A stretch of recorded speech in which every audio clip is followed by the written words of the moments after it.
ہمارے لیے آج کا کلام پطرس رسول کا پہلا عام خط، اس کا پہلا باب اور اس کی 13ویں آیت سے 25ویں آیت تک پڑھیں گے۔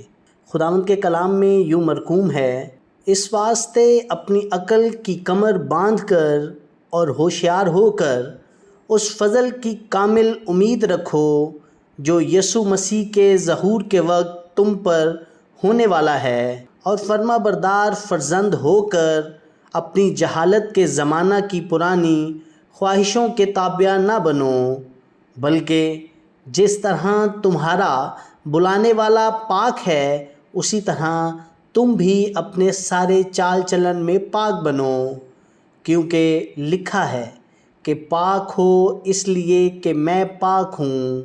اور جب کہ تم باپ کہہ کر اس سے دعا کرتے ہو جو ہر ایک کے کام کے موافق بغیر طرفداری کے انصاف کرتا ہے، تو اپنی مسافرت کا زمانہ خوف کے ساتھ گزارو، کیونکہ تم جانتے ہو کہ تمہارا نکما چال چلن جو باپ دادا سے چلا آتا تھا، اس سے تمہاری خلاصی فانی چیزوں یعنی سونے چاندی کے ذریعہ سے نہیں ہوئی، بلکہ ایک ہی عیب اور بے داغ برے یعنی مسیح کے بیش قیمت خون سے۔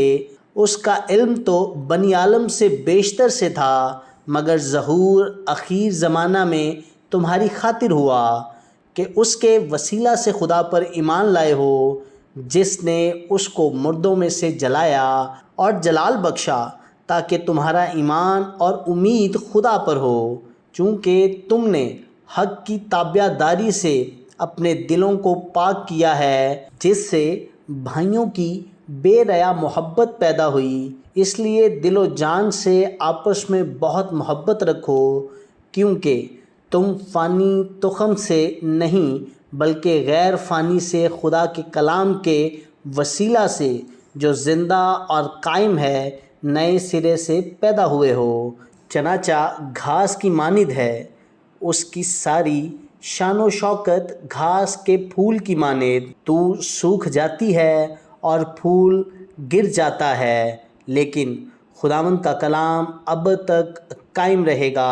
یہ وہی خوشخبری کا کلام ہے جو تمہیں سنایا گیا تھا۔ آمین۔ خداوند کا پاک کلام پڑھا اور سنا جانا ہم سبوں کے لیے باعث برکت ہو۔ خدا کا شکر ہو۔ آمین۔